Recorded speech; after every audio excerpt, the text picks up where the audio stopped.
বুঝলাম না।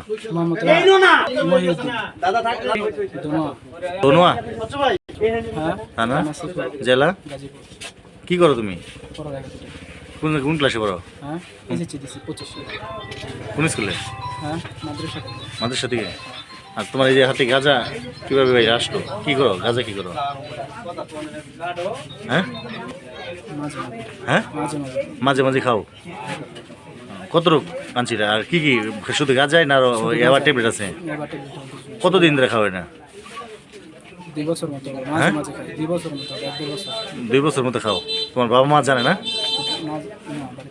হ্যাঁ, পলাই পলাই খাও আর বিক্রি করো? হ্যাঁ, কোথেকে কিনছো এটা? সামনের বাড়ি কার? নাম? হ্যাঁ হ্যাঁ,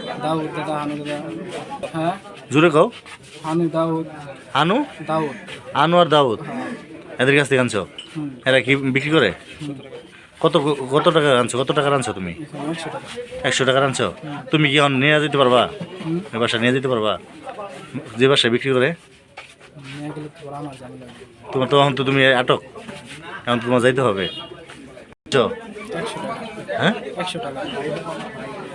হ্যাঁ, আমরা মুসল্লি 2 থেকে 250 মুসল্লি সবটি আমরা মাদক ব্যবসায়ীদের বাড়ি বাড়ি যাই আর নিষেধ করে আছি যে আপনারা মাদক ব্যবসা করতে পারবেন না, মাদক এই এলাকায় বিক্রি করতে পারবেন না, আমাদের যুব সমাজ নষ্ট করে আসতেছেন।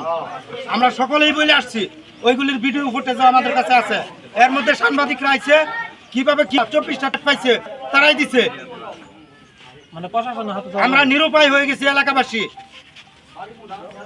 এদেরকে আওতায় নেয়া, এদের ব্যবসা বন্ধ করেন।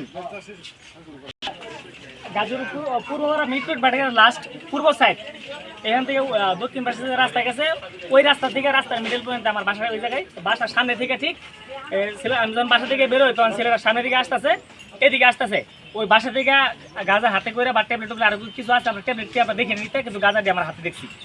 পরে ছেলেবেলেরা সাথে ফুটবল খেলার মাঠ আছে, প্রায় 20-25 জন, ওরা দেখছে ওই জায়গায় যাইতে। এর আগেও নাকি তারা দেখছিল।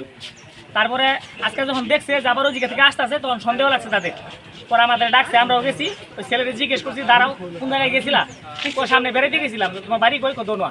তো দোনোয়া তোমরা এখানে আত্মীয় স্বজন কেউ আছে? ওই দিকে আছে। তো ওই দিকে থাকলে তো ওই দিকে রাস্তা ছিল, এই রাস্তায় ঢুক লাগা। এই রাস্তায় যারা আমাদের সন্দেহ লাগে, কারণ সামনে যে প্রফেশনাল গাঁজার ডিলার, সামনে আমরা দেখলে ভয় পাই। এদিকে কোনো সময় যাইবা না। নাম কি? নাম বলছে হলো হানু। হানু দাউদের কথা বলছে। ও বলছে হানুর কাছ থেকে নিয়ে আসছে। আমরা হানু দাউদ এটা এই পর্যন্ত অনেক মনে হয় যে আমাদের প্রশাসন সহ জানে, এলাকাবাসী অতিষ্ঠ তাদের ব্যবহারে। পরে ওরা রাস্তায় নিয়ে আসছি দইরা, তারই দিছি চেক করার জন্য, তুমি চেক করে ঠিকই আছে বার করে দাও। পরে গাঁজা এতটুকু দিছে, ওর হাতে যতটুকু আছে। আর পরে আর তারা আমরা সার্চ করি না, দইরাই দোকান পাড়ে নিয়ে আসছি, কারণ প্রশাসনের লোকজন এসে সার্চ করে আর অনেক কিছু পাইছে তার কাছে। রাস্তা অবরোধ করা এলাকাবাসী, আমার সন্তান করে আমার যুব সমাজ বাঁচা লাগবো, আমার জীবন দিয়ে হলেও।